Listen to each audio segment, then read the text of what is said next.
कोकणातील निसर्ग सौंदर्य आणि पर्यटनाला नवी ओळख मिळवून देणारा वेंगुर्ले येथील झुलता पूल पर्यटकांचं प्रमुख आकर्षण ठरतोय। 29 जानेवारी 2023 रोजी उभारण्यात आलेला हा कोकणातील पहिलाच झुलता पूल असून वेंगुर्ले बंदर ते नवाबाग समुद्र किनाऱ्याला जोडणारा महत्त्वाचा पर्यटन दुवा आहे। पुलावरून दिसणारा अथांग समुद्र, खाडी आणि हिरवळीचा नजारा पर्यटकांना भुरळ घालतोय।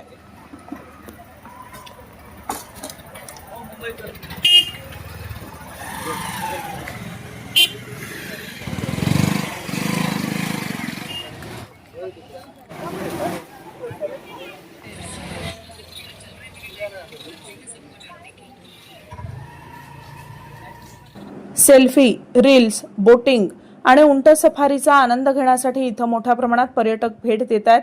पुलाशेजारी उभारण्यात आलेल्या खाऊ स्टॉलमुळे स्थानिकांना रोजगार आणि उत्पन्नाचं साधनही उपलब्ध झालंय। पर्यटन वाढ, शहराच्या सौंदर्यात भर आणि स्थानिक अर्थव्यवस्थेला चालना देणारा हा झुलता पूल वेंगुर्ल्याच्या विकासातील महत्त्वाचा टप्पा ठरतोय।